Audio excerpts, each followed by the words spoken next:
everyone. Welcome to episode 7 of the I'll Knit If I Want To podcast. It's my little podcast about knitting, spinning, and dyeing yarn. If this is your first time joining us, welcome. And if you are a returning viewer, welcome back.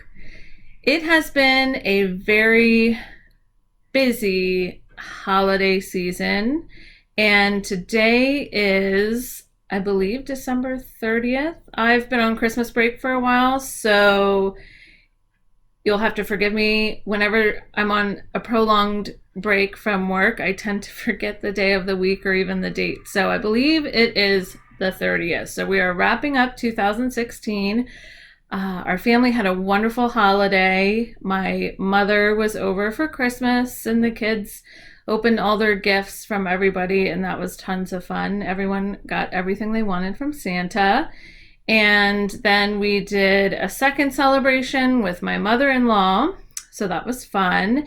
And we are tomorrow going to a friend's for a New Year's Eve play date, and then on Sunday having yet another Christmas celebration with my brother and sister-in-law and my nephews that are coming out from northern Jersey. So busy, busy, busy. My husband took both kiddos out for me to do a little bit of shopping so that I could have a nice, quiet, empty house for podcasting, because I think it would be near impossible with my 3-year-old and 5-year-old running around. So let's get right to it. I have a lot of things to share. I'm going to talk about some exciting things coming up in 2017.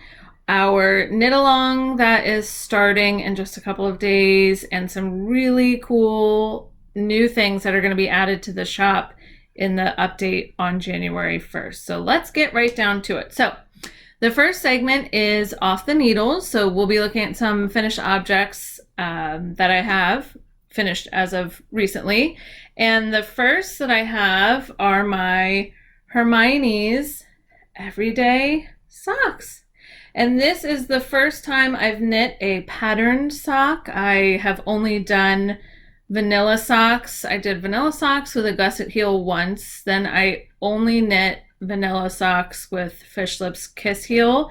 So this is my first pattern sock and my first real, give it the old college try on the gusset heel. And I must say that I'm really liking the fit of the gusset heel better than the Fish Lips Kiss Heel. So this is, I showed the half object when the first was finished. This is Hedgehog Fibres in the Boombox colorway, and this is the twist sock. And I really like this yarn base because it's really soft, but it's sturdy and almost a little bit woolly as well. If you could feel this, I don't know if you can almost see the little halo coming off. So such a fun pattern, such a fun color, super fun knit. I would definitely knit a pair of socks in this again, and I think I'd like to do it in a solid color or maybe a tonal to really show off the stitch pattern. So those are my Hermione's Everyday Socks. Super fun. My next finished object I'm actually wearing, I finished my Rosemont cardigan by Hannah Fettig, and this is from the Home and Away collection of patterns that she released, and it is knit up in the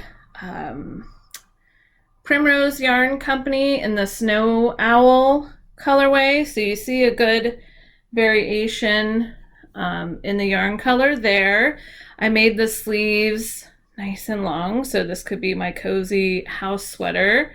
I really love the rib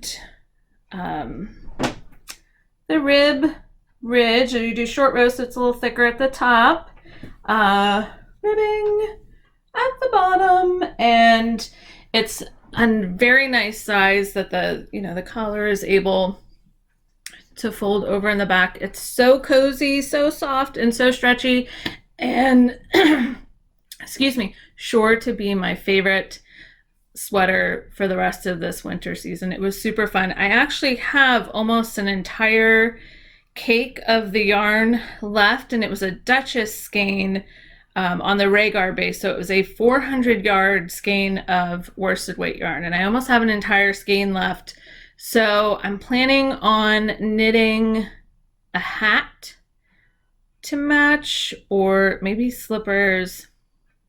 I haven't quite decided, but I definitely want to use the rest of that yarn for sort of a matching little accessory. So this is super comfy. I love it. I love it. I love it. It blocked out beautifully. It's long enough that it kind of covers my bum. So I've been wearing it around the house with just tank tops and leggings, and it's just been the perfect, like I said, it's a perfect cozy sweater to be at home. I love it. I love it. And now I'm itching to cast on another sweater. I sort of have this thing where I always, ever since I did the boxy sweater, I feel like I kind of always need a sweater to be on my needle. So I don't know what I'm going to do yet. I might do another sweater from the Home and Away collection, and I have some worsted weight yarn that I had purchased back when I strictly crocheted, and have that left.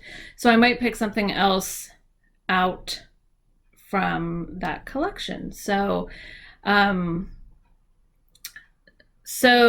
my needles, so what I'm currently working on. So on Christmas Eve, my mom stayed with us and we both cast on a pair of socks for the Little Bobbins Knits Christmas Eve sock. And I apologize if the lighting is kind of weird. I'm close to a window, so I have some natural light coming in. It looks like it's flashing a little bit on the screen, so I'm not sure how that's going to turn out once the video is uploaded, but I hope it's bright enough that you'll be able to see everything. Okay, so I digress. So Christmas Eve, the Little Bobbins Knits Christmas Eve sock cast on. So I did that, and I used a skein of yarn that was sent to me by my fiber share partner, who is Ugly Hank on Instagram, and it is a skein of Hey Lady Hey in the colorway Gentle Giant, and I decided to do the No Purl monkey socks, which is simply a variation of the monkey sock pattern in which you knit all of the purl stitches in the pattern. So I'm really digging knitting these patterned socks. It keeps me more interested, and you would think it would take me longer, but I almost tend to do better with this. So without further ado, I finished my first one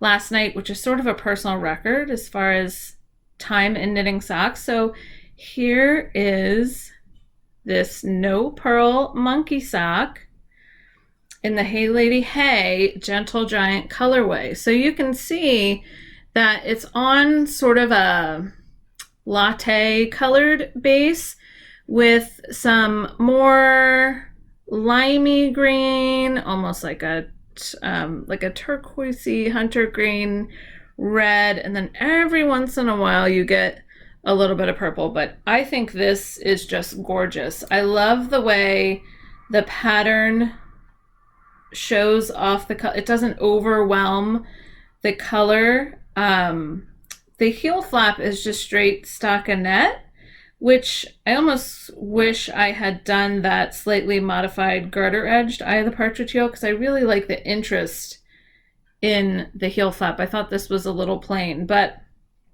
super fun to knit. It went so fast. It's just an 11 row pattern repeat, and I will be casting on the second one tonight as I'm sitting down on my couch in my Rosemont cardigan, because I don't think I'm ever going to take it off.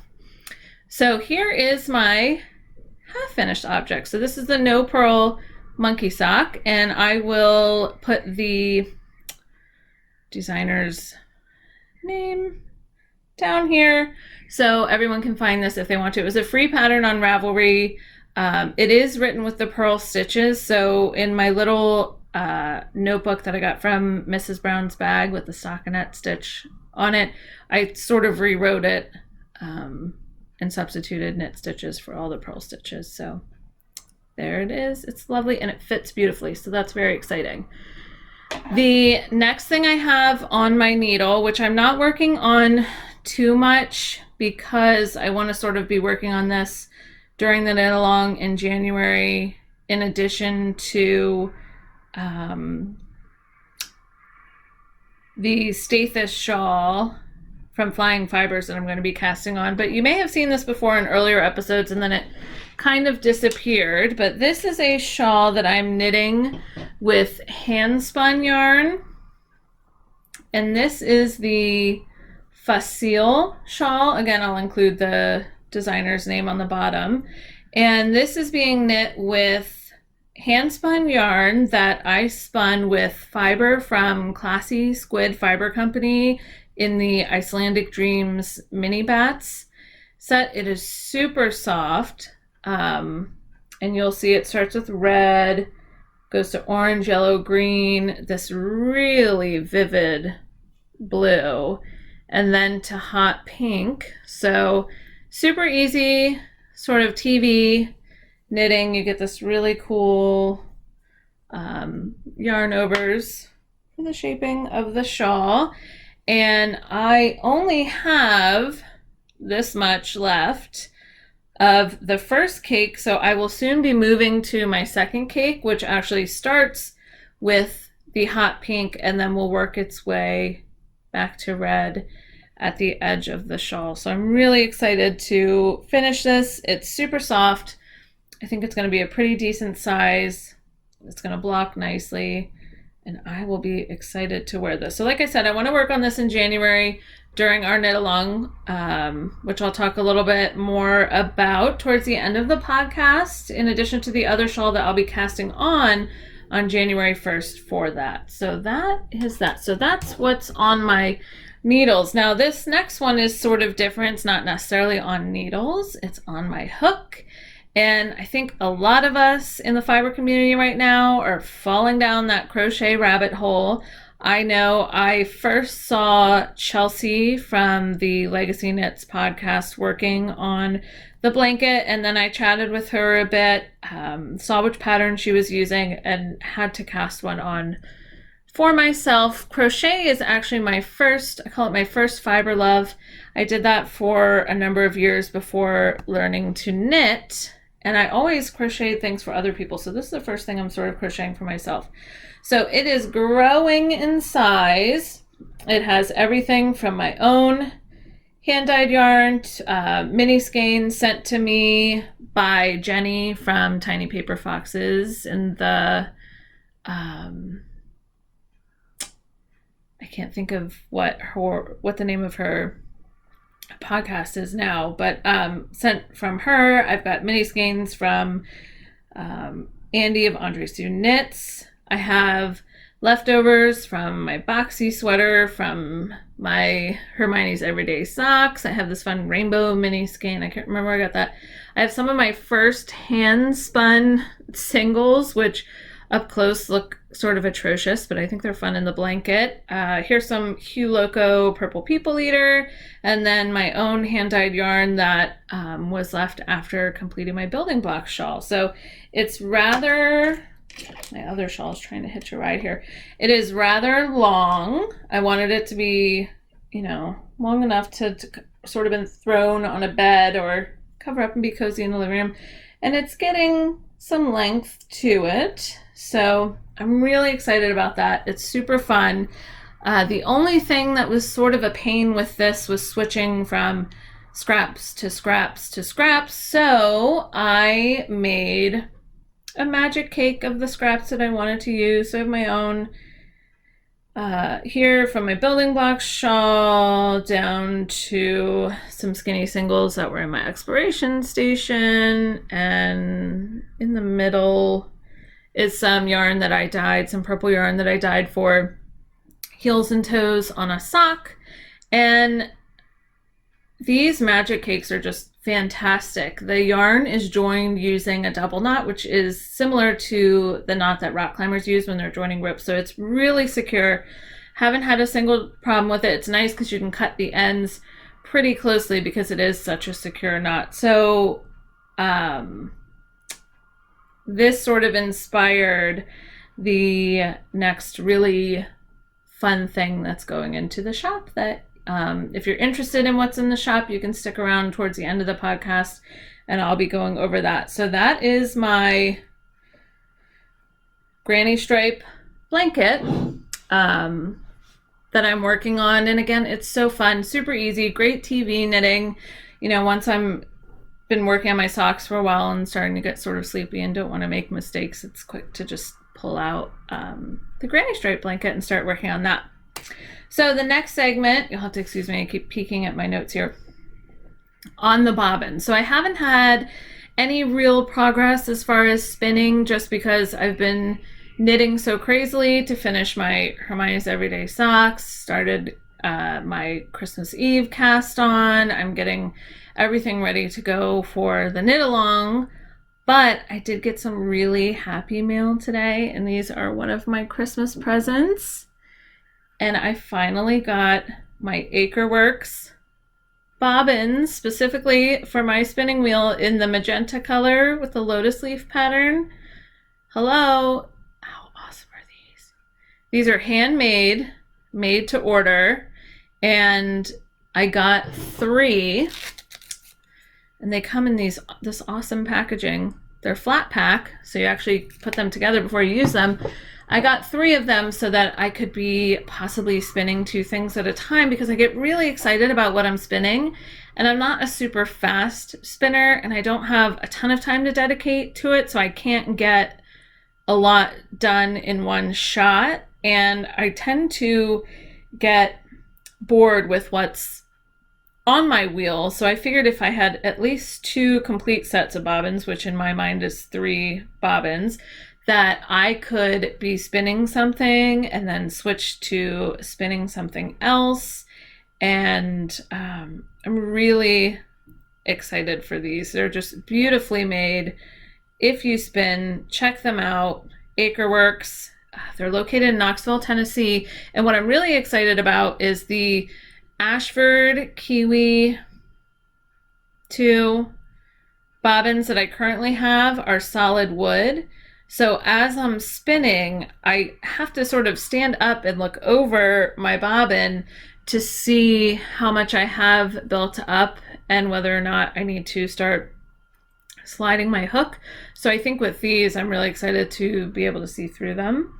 I won't have to stand up for that. And let's just face it, it's an awesome color. They're beautifully made, and it's definitely going to inspire me to finish I could finish what's on my wheel so I can start using these, or I could sort of put that on hold and start spinning my Rolegs that I was really excited to spin now that I have these. So we'll see what happens. So stay tuned, check it out on Instagram. Next podcast, we'll see if I am able to start something with this. I know I will use them in a fiber retreat on Valentine's Day weekend for sure. So that is happy mail for that. So the next segment is from the pots. I still have some basic inventory back here that is in the shop, and I plan on having a sale on this remaining inventory just to sort of make room for all of the new colorways and some of the favorites that I'm just dreaming up in my mind. But one thing that's going to be, and my shop update is going to be on the 1st, and it's really only one thing for this round. And then one of my sort of New Year's resolutions for my business, I'd like to have a shop update on the 15th of every month, just to sort of keep it consistent. People know when to expect it.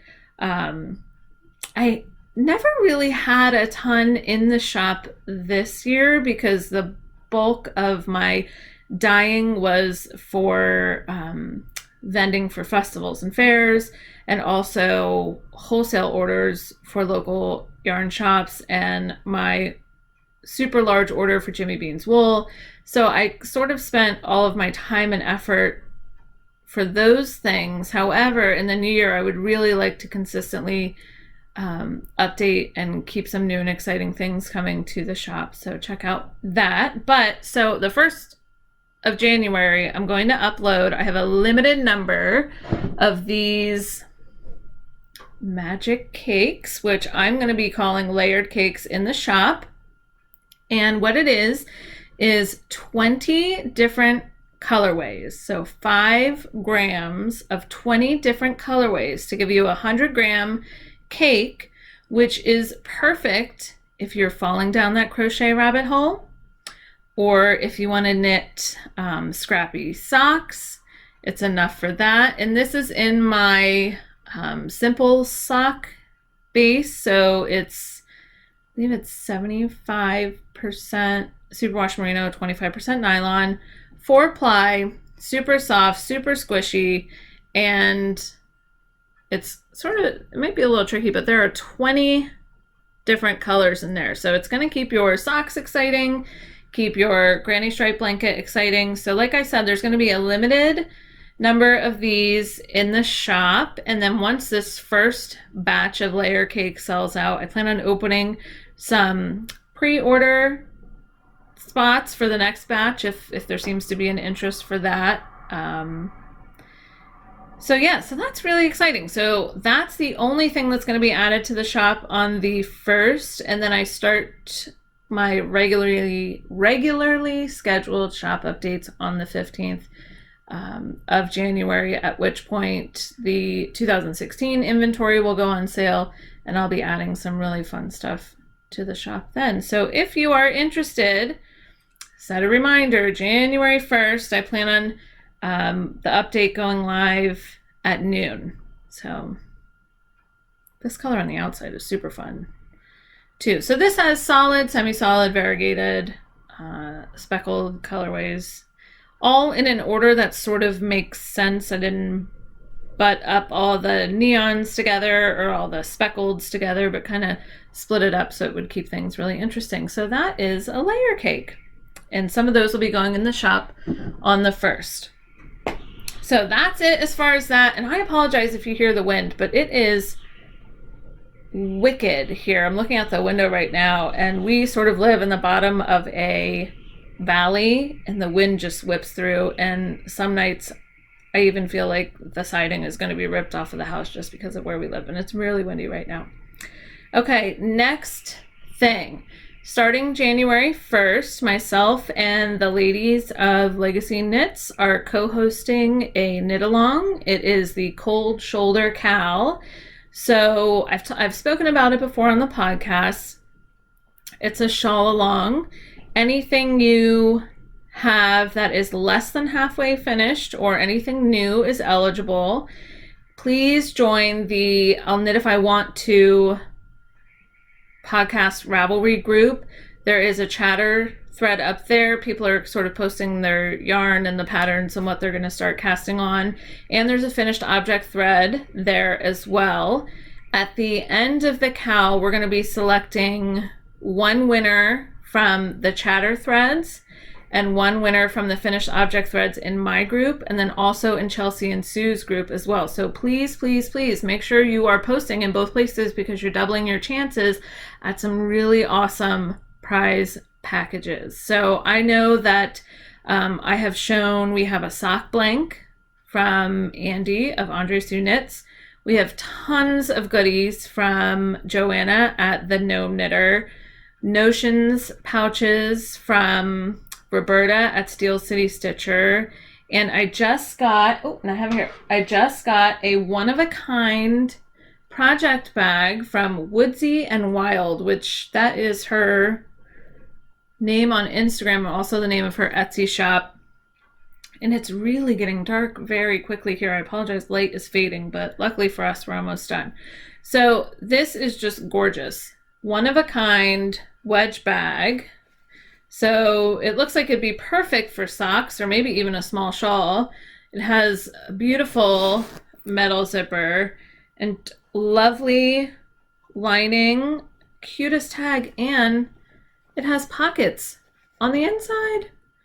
So run over to her shop, check out the rest of her stuff. This will be included in the prize package. I know the ladies of Legacy Knits are also drumming up some really fun prizes for the other prize package, and I'm going to be dyeing some one-of-a-kind yarn to include with mine as well. So many generous people donating things, and it's just been really exciting and really blew my mind the amount of participation that we're getting so far. So again, that starts on January 1st. Please share your progress in the chatter threads, in the Ravelry groups, and also on social media, and use the hashtag Cold Shoulder Cow so we can all sort of keep up with each other. And I believe that's it for today. I sort of got through that pretty quickly, 25 minutes with a little bit of chatter in there too. So look for the shop update on the 1st with the layer cakes. Regular shop updates coming on the 15th of every month in 2017. We have the cowl. I have an exciting project coming up in March, which is a collaboration with another maker that I can't wait to start talking about. And just a lot of things going on. So keep knitting, keep spinning, keep dyeing, share what you're doing, and I will see you guys probably in about a couple weeks. So I'll see you next year. Bye, everyone.